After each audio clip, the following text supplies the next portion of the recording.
Assalamualaikum. Waalaikumsalam. Selamat pagi, Ibu. Pagi. Baik, Ibu, perkenalkan terlebih dahulu. Nama saya Nisma Sabila. Saya mahasiswa dari Prodi Keperawatan Kampus UPI Sumedang. Adapun tujuan saya di sini, saya akan melakukan screening untuk mengetahui pertumbuhan dan juga perkembangan anak Ibu.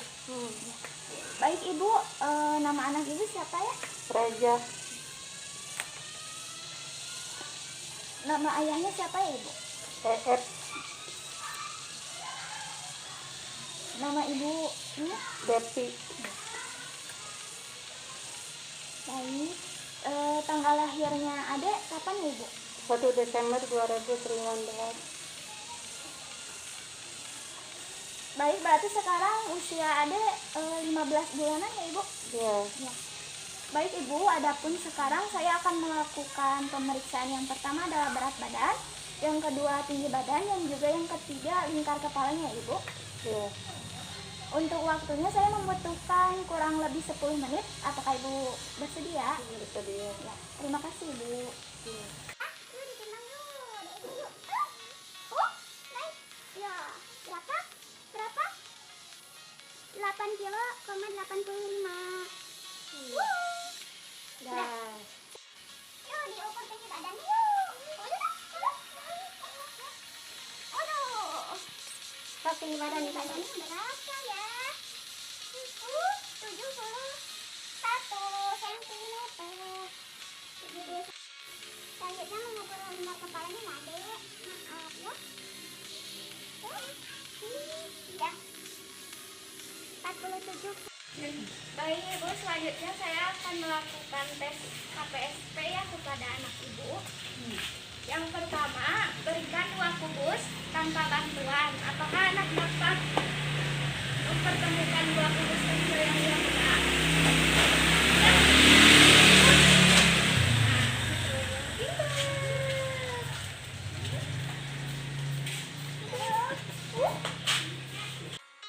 Kedua, apakah anak dapat mengambil benda kecil seperti kaca? Ambil deh. Ambil aja.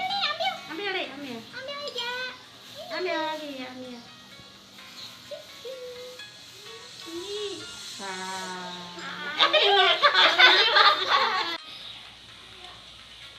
Ibu, apakah anak dapat jalan sendiri atau jalan dengan berpegangan? Iya.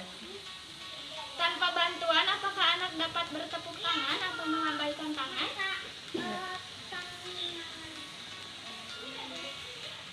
Apakah anak dapat mengatakan papa ketika melihat papanya atau mengatakan ibu ketika melihat ibunya? Iya. Ya, selanjutnya, apakah anak dapat menunjukkan apa yang diinginkannya tanpa menangis atau merengek? Iya. Ya.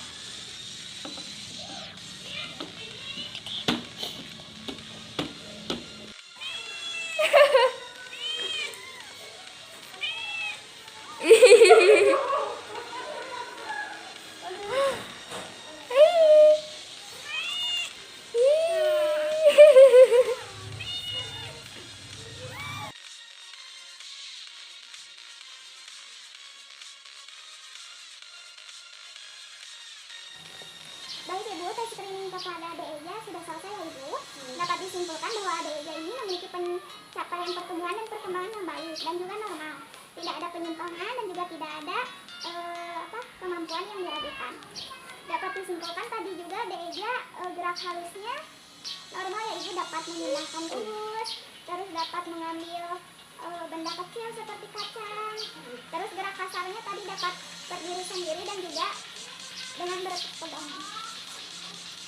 Terus kata Ibu juga tadi bisa bertepuk tangan, terus bisa memanggil papa dan juga nama mamanya ya. Iya.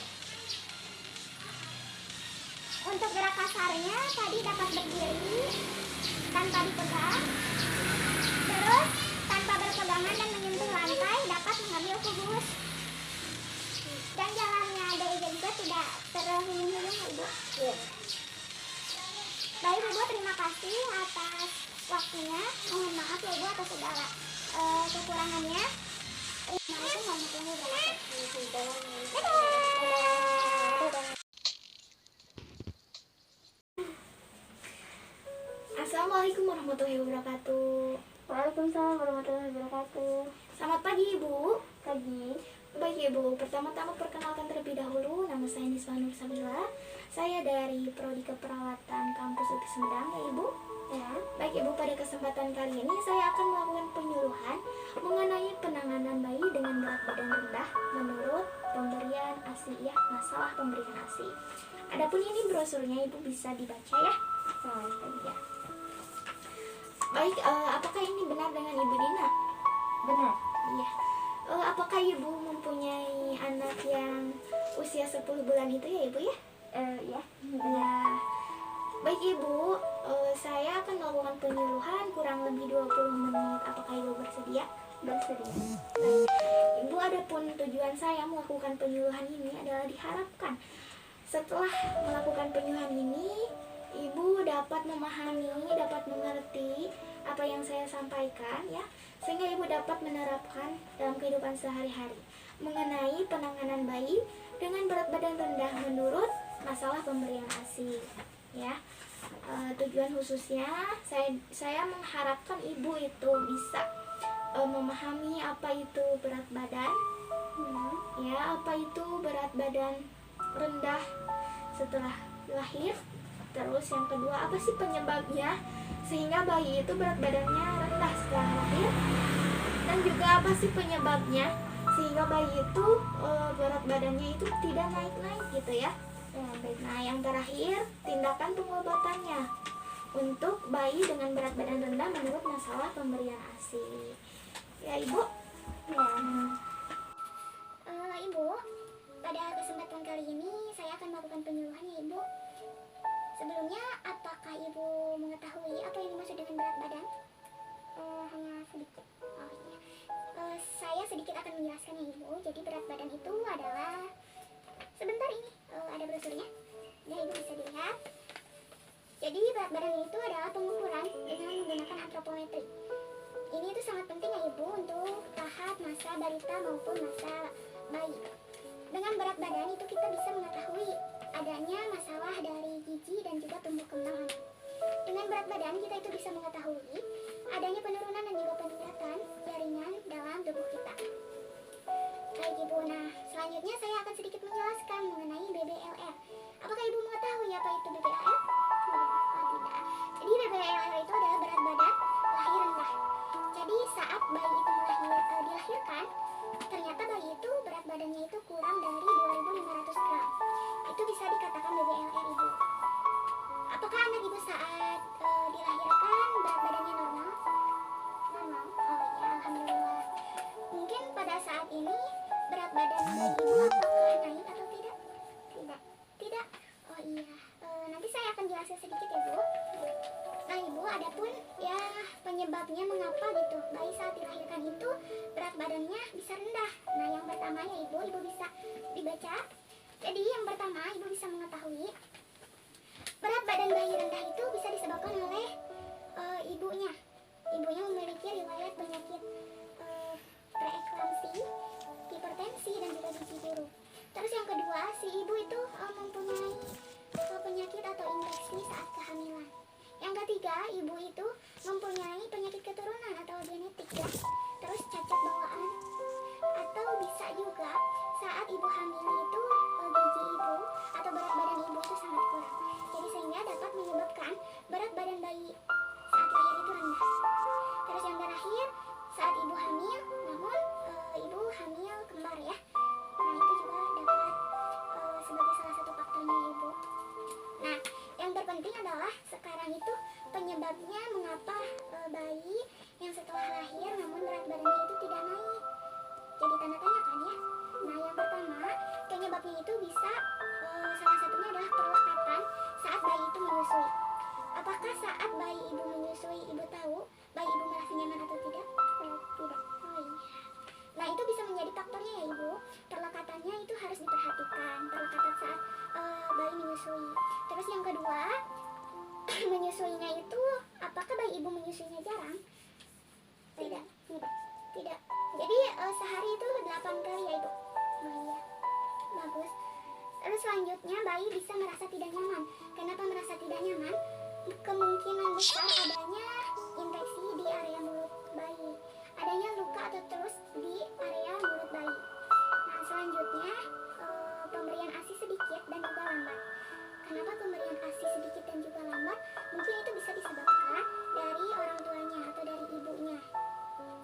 Kalau di saya itu suka banyak ya ibu-ibu kalau misalnya kekurangan ASI itu suka memakan daun ketuk ya, kayak itu baik untuk menambahkan ASI. Selanjutnya, ibu apakah ada yang ingin ditanyakan terlebih dahulu? Tidak. Nah, ibu selain penyebab dari itu, adapun penyebab hal lainnya adalah mengenai penyakit. Misalnya bayi ibu itu adanya mual muntah, adanya diare, dan juga yang termasuk tadi adanya infeksi di area mulut bayi ibu. Itu bisa menyebabkan atau bisa mempengaruhi sehingga bayi ibu itu berat badannya itu tidak naik. Gitu. Apakah ibu paham? Mungkin ibu bisa mengkoreksinya ya.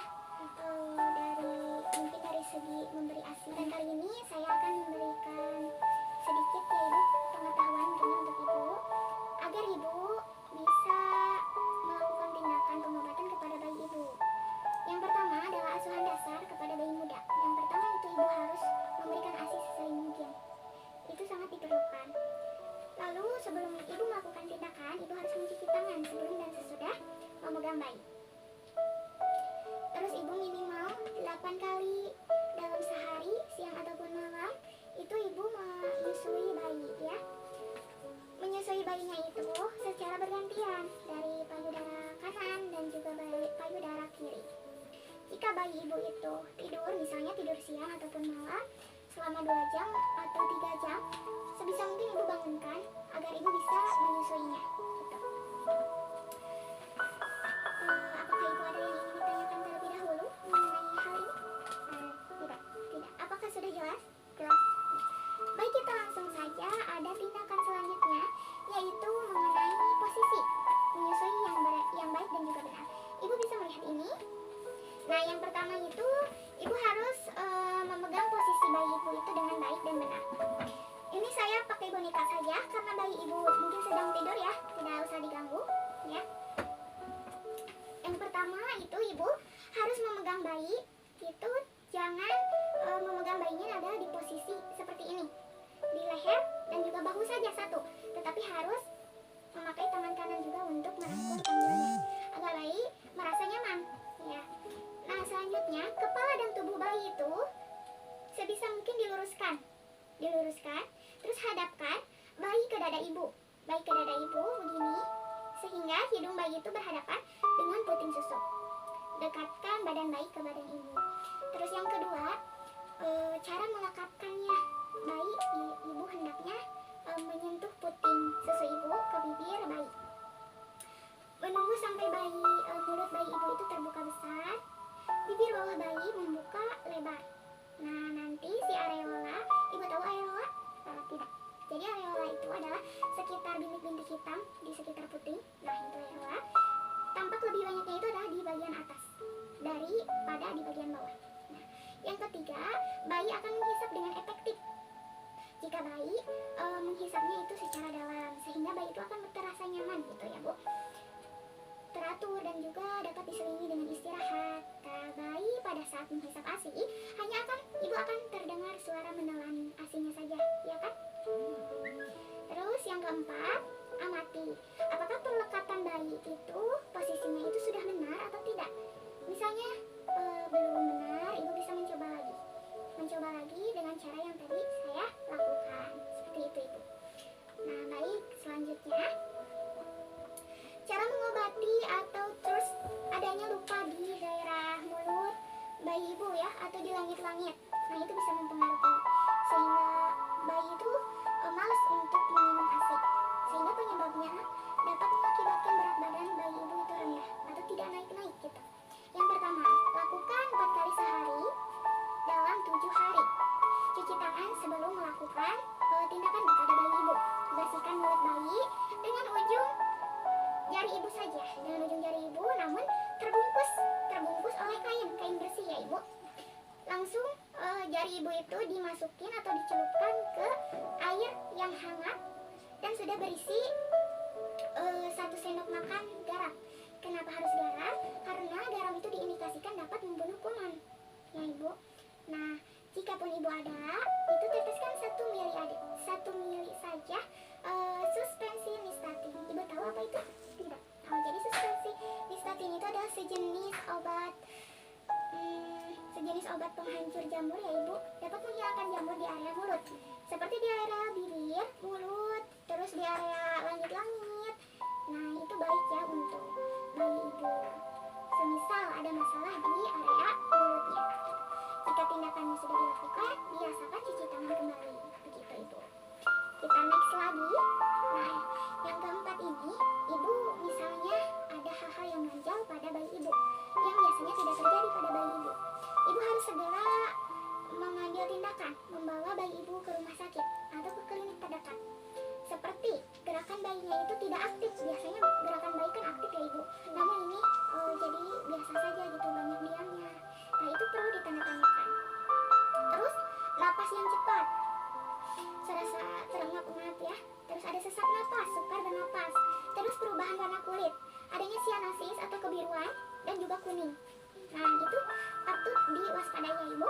Terus bayi Ibu tuh merasa malas untuk minum ASI, tidak mau minum ASI. Nah, itu aneh kan? Terus badan bayi Ibu terasa dingin. Adanya timbul demam lebih dari 37 derajat Celcius. Terus telapak kaki, tangan juga terlihat kuning. Nah, ya. Nah, itu Ibu harus waspada.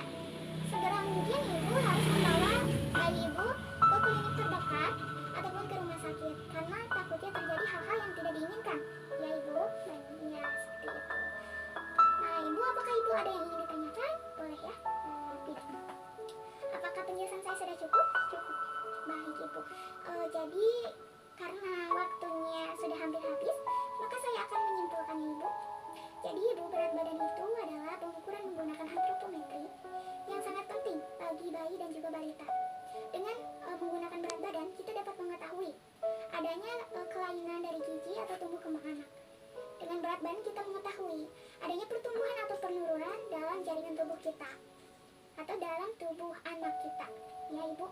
Nah, adapun penyebabnya yang tadi saja, penyebabnya mengapa berat badan anak tidak naik-naik, mungkin ada kesalahan dalam segi Ibu memberikan ASI kepada anaknya. Itu patut Ibu bisa dirubah lagi ya kesalahannya, agar tidak menimbulkan kekecewaan nantinya untuk anak Ibu ya. Nah, adapun tindakannya dan pengobatannya tadi sudah saya praktekkan. Semoga Ibu bisa mempraktekkan dalam kehidupan Ibu. Ibu juga bisa memberitahukan ke rekan-rekan Ibu mungkin ya. Iya. Baik, cukup sekian saja ya Ibu penyuluhan dari saya. Semoga bermanfaat bagi Ibu. Mohon maaf atas segala kekurangannya. Kalau misalnya ada apa-apa, Ibu bisa langsung tanyakan saja kepada saya ya Ibu. Baik, Sus. Iya. Terima kasih untuk waktunya. Sekian dari saya.